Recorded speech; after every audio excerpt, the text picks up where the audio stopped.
You guys enter a glade that has bones covering the ground. The rain seems to have become heavier and visibility is limited beyond 15 feet. I move into the glade, looking for the Etten. Moving through the bone field is difficult terrain and requires a dex check as the bones shift beneath your feet. I rolled a 5. That ain't good. Yeah, you fall prone and take 6 damage from the sharp bone shards. You hear a couple of deep chuckles from the shadows and realize the Etten knows you're here. Welcome, hackers. Today we're going to take a look at the importance of using the environment in your combat encounters. Let's get started. Often the environment is used as set dressing and not as an important part of the encounter. If the fog and rain are only there to make the encounter creepy, then it is nothing more than flavor and is a wasted opportunity. The environment should be more than just set dressing and should create challenges of its own. The terrain in an area is one of the most important factors in a dynamic encounter. You can always place the players in a big, empty cave, and that is fine from time to time, but you can also put slimy moss on the floor to make it a slippery hazard. Pools of water can hide dangerous animals. Waterfalls can create mist that is hard to see through. Perhaps there are narrow cracks in the walls that small enemies can easily travel, but the players cannot follow. These are all examples of ways to use the terrain in a cave as more than just the description of what they see. That fight in the tavern can make use of objects in the room. The adventurers from a rival group might overturn a table to create cover or pin the party. Throwing alcohol on the fire could cause a flash of light, temporarily blinding everyone in the room. Encourage your players to think outside the box and reward them for their clever ideas and using stuff in the room.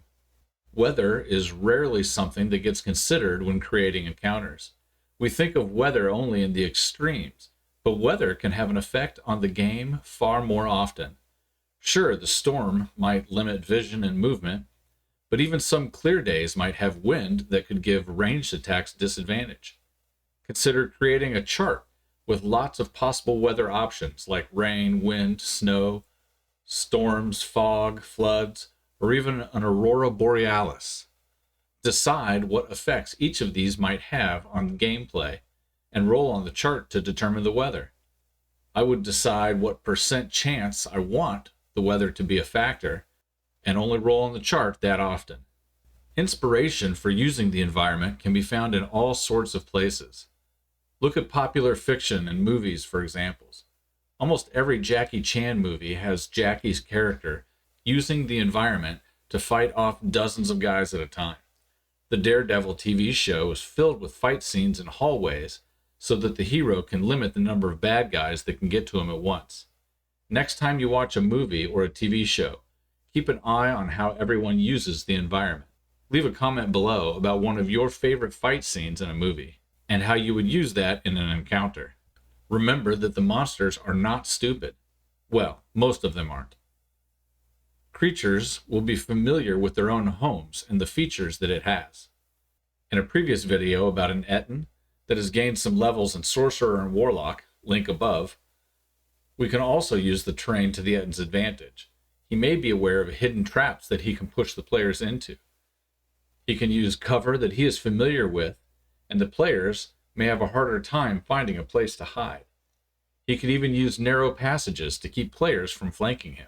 With all of these new tools and ideas, be careful not to overwhelm the players with them. Having an environmental effect or two is fine, but having 6 can overcomplicate the encounter for both the players and the dungeon master. Keeping a balance between interesting and overwhelming is important. So remember to use the environment to engage the players. And if you found this video interesting, think about subscribing and giving me a thumbs up. It really helps me to grow my channel, and I appreciate it very much. Until next time, keep on hacking the dungeon.